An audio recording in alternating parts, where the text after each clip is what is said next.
ある日のことでございます。お釈迦様は極楽の蓮池のほとりを一人静かに歩いていらっしゃいました。池には玉のように白い蓮の花が咲き、その金色の花芯からは言葉では言い表せないほど良い香りがあふれていました。極楽はちょうど朝を迎えたところでした。やがてお釈迦様は足を止め、蓮の葉の間から澄んだ水の底をご覧になりました。極楽の蓮池のはるか下、そこは地獄の底へとつながっていました。水の向こうには三途の川や針の山まで覗き眼鏡で見るようにはっきりと見えました。その暗い底で他の罪人たちと一緒にもがいている一人の男がお釈迦様の目に留まりました。男の名は神田田。神田田は生きていた頃、人を殺し家に火をつけ盗みを重ねた大泥棒でした。けれどもそんな男にもたった一度だけ命を憐れんだことがありました。ある時、深い森の道で小さな雲が神田田の足元を這っていました。神田田は踏みつぶそうと足を上げました。しかしそのまま足を止めました。これほど小さくても命のあるものだ。むやみに命を奪うのはかわいそうだ。そう思い直し、神田田は雲を踏まずそのまま通り過ぎたのでした。お釈迦様は地獄をご覧になりながら神田田のその一度の良い行いを思い出されました。この良い行いの報いとしてできるならこの男を地獄から救い出してやろう、そうお考えになったのでございます。ちょうどその時、翡翠色の蓮の葉の上で極楽の雲が美しい銀色の糸を一本かけていました。お釈迦様はその糸をそっと手に取り、白い蓮の間からはるか下の地獄へまっすぐにお下ろしになりました。こちらは地獄の底。神田田は他の罪人たちと共に血の池で浮いたり沈んだりしていました。どちらを見ても闇ばかり。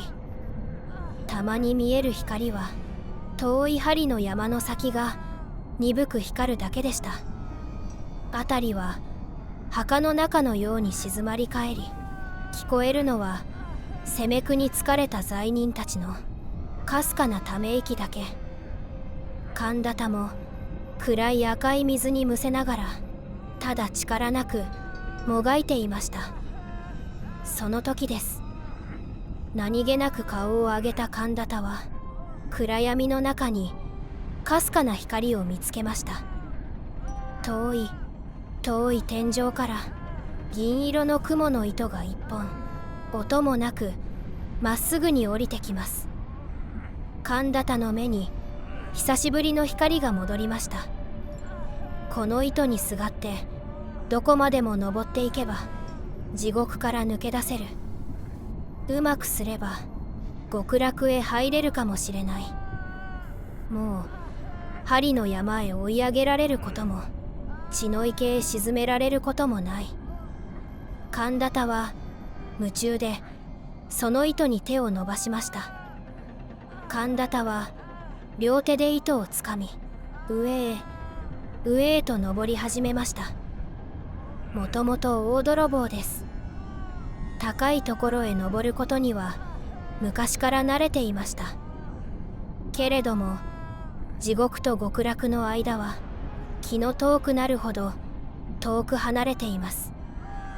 どれほど急いでも上の世界は見えてきません。登り続けた神田田はやがて力尽き、糸の途中にぶら下がってしばらく休むことにしました。息を整えながらはるか下を見下ろすと、さっきまでいた血の池はもう暗闇の底に隠れていました。恐ろしい針の山も今では足の下です。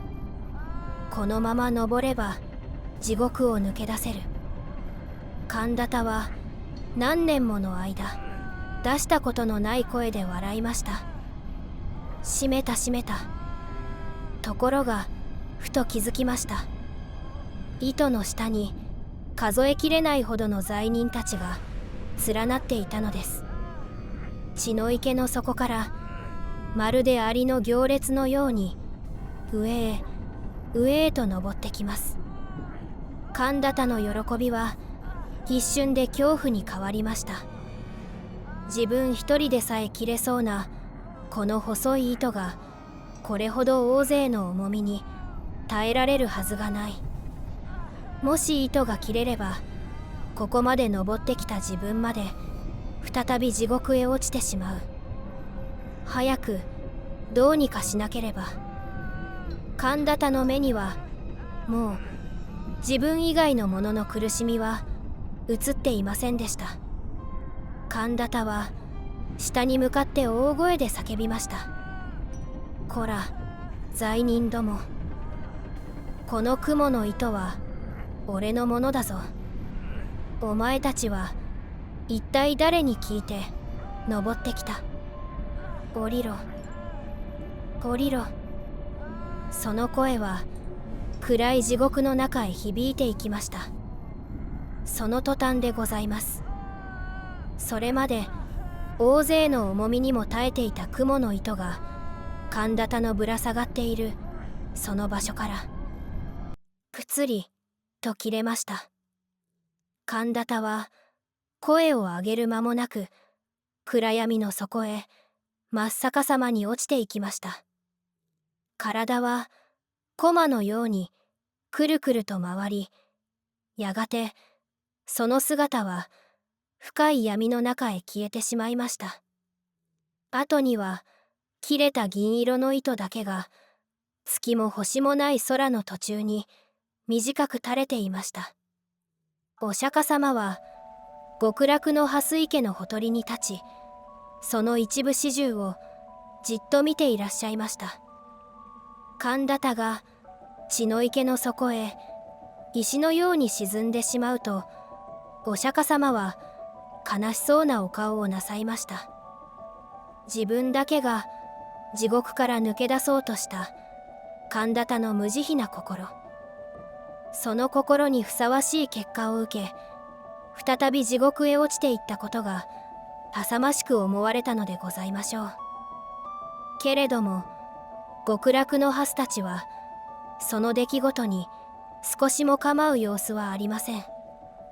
白い花は静かに揺れ、金色の花芯からは良い香りが絶え間なくあふれています。極楽ももう昼近くになったのでございましょう。